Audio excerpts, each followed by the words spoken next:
We just got the first trailer for the upcoming Marvel movie, Captain America: Brave New World. I believe it comes out early next year.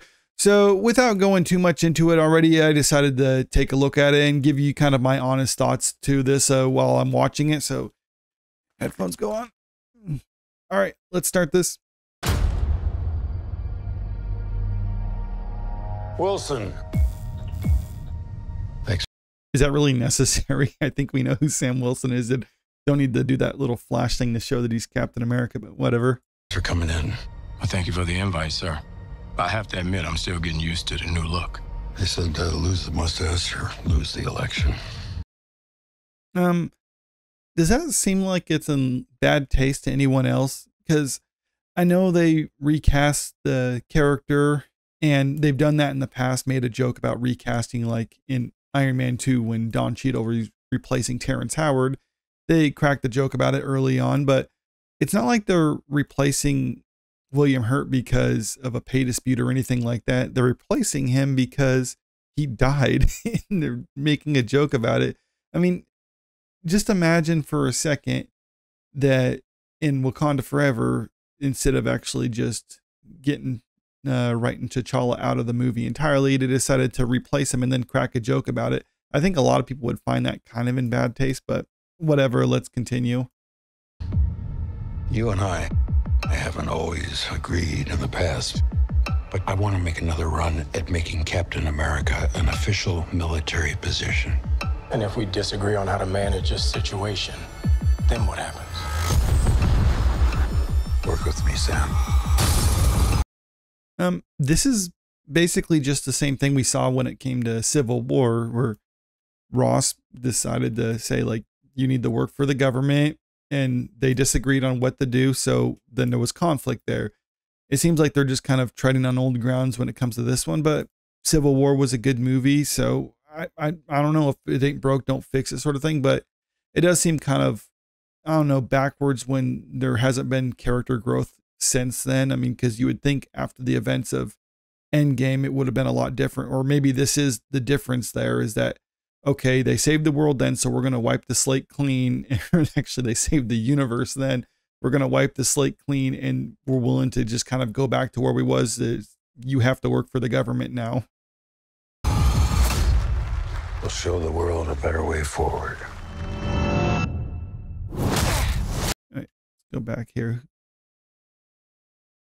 No, that's not. I know Giancarlo Esposito is going to be in this movie. That's not him.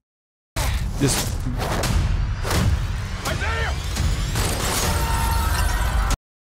okay. They felt the president should be, or if he's running for president, the presidential candidate should be secure enough where he's surrounded by, I guess it's not a bulletproof glass because it broke, but he was surrounded by some type of barrier, yet someone like this was able to sneak in.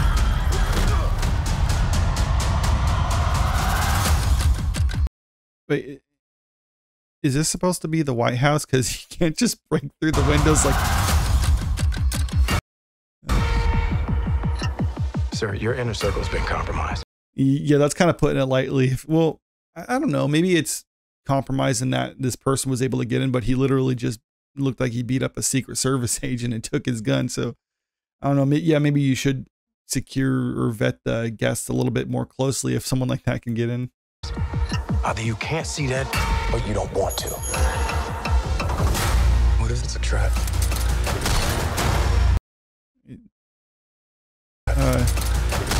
Yeah, that's literally just straight up out of Civil War. But I mean, it looks cool then, so I guess they're gonna do it now. Only difference is he doesn't have his wings on here. Global power is shifting. You're just a pawn.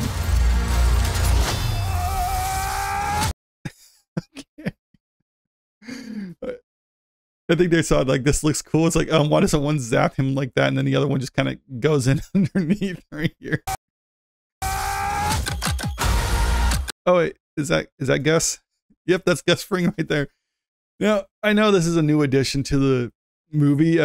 Personally, I think Giancarlo Esposito is a great actor for playing the villainous type roles. I mean, we've all seen Breaking Bad, or I think most of us have seen Breaking Bad at this point. So we know he can kind of work in these sort of roles. I I don't really buy him when he's in this more active role. I think he shines more when he's just kind of like the villain behind the scenes, the guy who's making the decisions and stuff like that. When he's more active in it, like we saw in The Mandalorian, I just think he's less effective that way. But who knows what they're going to do with this one or how it's going to play out. I mean, maybe it'll work out better, but I don't know. I just think he's better off in that other sort of role like he did in Breaking Bad. You may be Captain America, but you're not Steve Rogers. Yeah, that's true. And he's not really Captain America either. He's Captain Falcon. And this is something I've said before. I like it better when he was just Falcon. I don't think he should have even accepted the role of Captain America. I think that should have been pretty much the whole arc for whatchamacallit, Falcon and Winter Soldier. He should have just kind of struggled with the concept of him being Captain America. Now then at the end of it, he's like, you know what? I don't need to be Captain America. I'm Falcon. I'm my own thing. And then he hands off the shield to Bucky, and that would have been his redemption arc for all the stuff he's done in the past.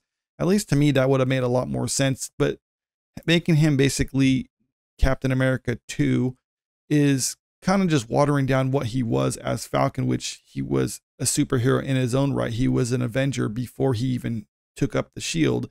And I think this just kind of cheapens that to an extent.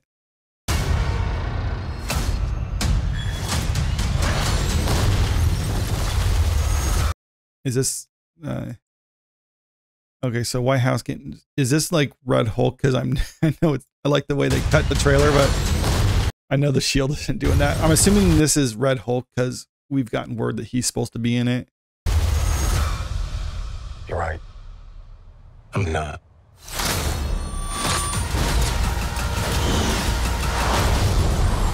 Wait, did he just fly through a plane?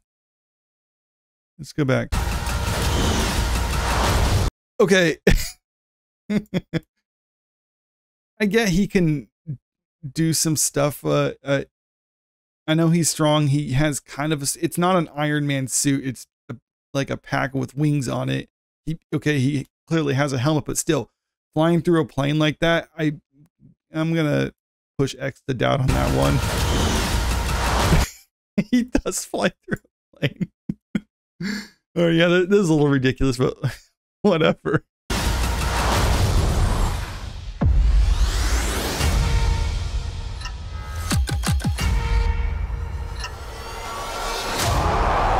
Oh.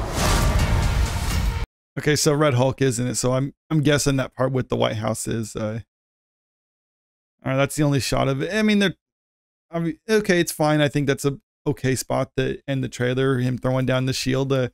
It's not like it's a big revelation because we've heard for quite a while that Red Hulk's going to be in this movie. But, you know, in all honesty, watching this trailer, I don't think it looks that bad. Does it look great? Is there stuff to kind of laugh at with it? Yeah, sure. But it looks significantly less cringy than a lot of the stuff we've seen coming out of Marvel in the last couple of years. So I don't know. I mean, is this movie going to do well? I think it really just depends on what you consider doing well, because by doing well, do you mean something that audiences enjoy? I think that's a possibility when it comes to this movie, because they're trying to get away from some of the stuff in phase 4 that people really haven't enjoyed. And I'm talking like a lot of that multi-dimensional stuff. Everything is just like a huge universe spanning threat. They're trying to bring it back to the old days, like the time of Captain America Winter Soldier. I'm getting the vibe from this trailer for that movie, and I can see why they would want to try to return to that form and try to re-establish their footing before they continue on with this. So I think people could enjoy it if it does stick the landing.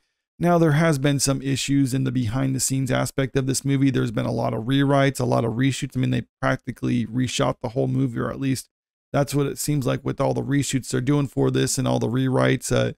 Changing up the casting kind of in the 11th hour. So we'll see what happens with it, because it could either be changing up for the better, or it just all comes across as just a jumbled mess. We'll just have to wait for the movie to come out to say. But also doing well as in, is this movie going to make money? I think that's probably doubtful at this point, because they spent so much money on this movie. It's been reported like $350 to $375 million they spent. The only movie in the entire MCU that's actually spent more money was Avengers Endgame. That was $400 million. So for the budget of this movie, they're probably needing to make at least $1 billion at a minimum in order just to break even. And it's pretty doubtful that they're going to actually bring in that kind of money, because I don't think there's really that much hype and excitement for this particular movie. I even have my personal doubts that Deadpool will be able to hit the $1 billion mark. I think that's a strong possibility, but there's significantly more hype around that movie. But just for the simple fact that Deadpool 1 and 2 had a lot of hype surrounding them as well, and they didn't hit the $1 billion mark. They just missed it. They were in the $900 million range, but still, with all the hype around Deadpool and Wolverine, I don't know if that can hit $1 billion, and I'm not sure if this will hit that either. So it's probably going to be a movie that loses money, but if it is something that people enjoy and it is kind of like MCU returning to form, then I'm for that. But I just, at least from going by the trailer, I'm not convinced just yet. But let me know what you think about all this in the comment section below. Did you like the trailer, or are you just done with Marvel movies at this point? And also, if you haven't already, make sure you click that subscribe button if you want to stay up to date with the latest entertainment news.